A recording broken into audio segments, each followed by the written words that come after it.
So compared to the beginning of the class and now, the beginning of the class, I thought this was just going to be a in general philosophy type of class. I didn't expect to be super interested the way I was the class I took before, ethics, which is another part of philosophy, but I took ethics.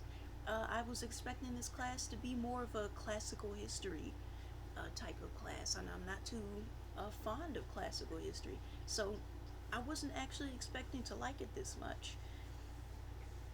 But I do feel like this indeed added on to what I learned in the class that I took before, ethics. So the new parts that I learned in ethics also, we learned about theology, but we didn't dive nearly as deep as some of these topics in this book did.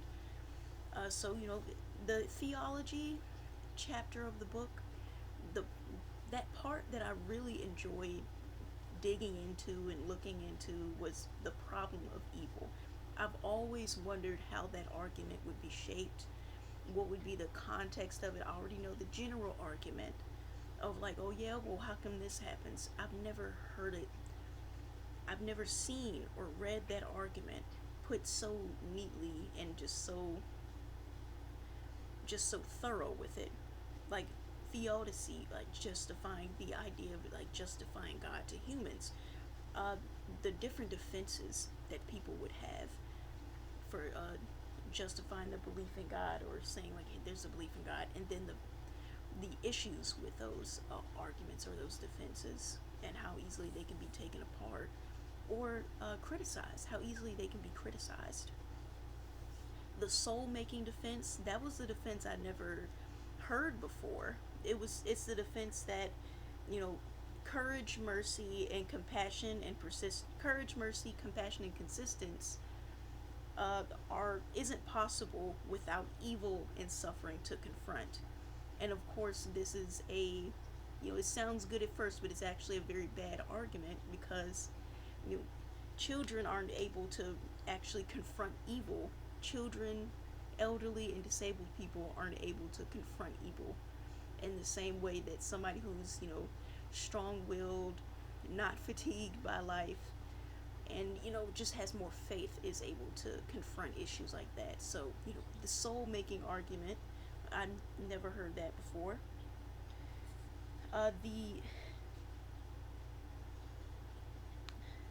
The the finite world defense, that was a very interesting one that I liked personally. This was very interesting, is saying that, well, the reason why evil exists is because God's power is infinite, and the world that he sent, Adam and Eve to, the world he created was finite, was finite. So that made it imperfect, because there's always this diverse array of creatures with different needs, so there's bound to be evil in the world. So that some of the needs of other creatures or the natural events on Earth, like volcano, earthquake, they can cause suffering to other living creatures. I've never heard that argument before, so that was very interesting. They're all pretty bad arguments, because neither of those arguments, or neither of those defenses answer why there's why is there it argues that there's a reason for suffering on Earth, but uh, it doesn't make a good argument for why is there like extreme and inhumane suffering for Earth, for humans and Earthlings and animals and children. Is it why does it how come, I understand that suffering, but why is there suffering that crushes the human spirit, or degrades people? Why is there extreme suffering that crushes and degrades the human spirit? It doesn't make any sense. Uh, you can learn about evil and good without it having to be extreme.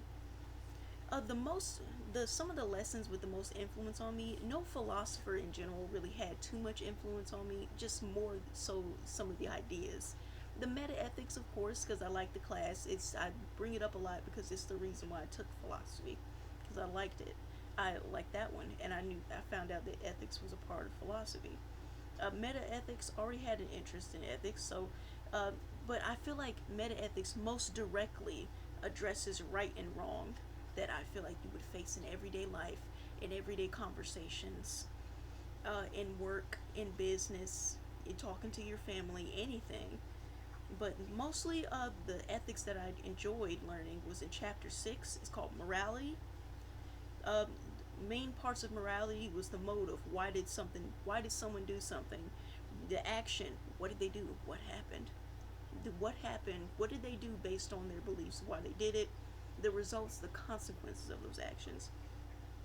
And all of these result in how fear, and explains how fear can prevent you from making a good decision. In order to, you can believe something is right or wrong, but do you have the courage or the strength to actually act on that? Do you have the power to act on your beliefs?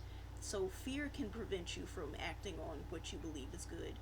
Pleasure can actually just override your conscience of doing something bad, or what you even believe is bad. Or you can just simply be fatigued. You're just tired. You just don't want to do it. You're tired of making difficult decisions. All of these can impact your morality on what you believe is the right decision. From personal life, education, career, education, I feel like that intertwines with everything else in my life. So this, for family, I have a family of that can get really heated and emotional when arguing.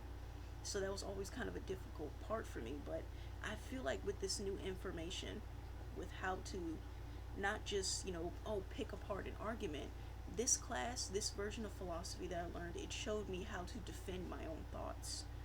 So you can defend your own thoughts and clearly explain yourself and use examples without it turning into a shouting match. For business, I'm for law school. I was always afraid that I'd have to do trial law, or what if I don't get into corporate or business or my own business. I'm not afraid of trial law anymore. I feel like I understand more of ethics and philosophy and morality and theology. I understand it more. I'm not scared anymore to face it. I'm eager to learn about it. And also, I'd look forward to being a lawyer that can help people make better decisions in contracts, make the ethical decisions, moral considerations of contracts and agreements that they want to enter, and help those people as a lawyer. And from chapter 3, the logic and critical thinking chapter, I saw a lot of those questions and examples that were in some of my LSAT prep questions. So that's what I learned and gathered from this class, and I really enjoyed this class a lot.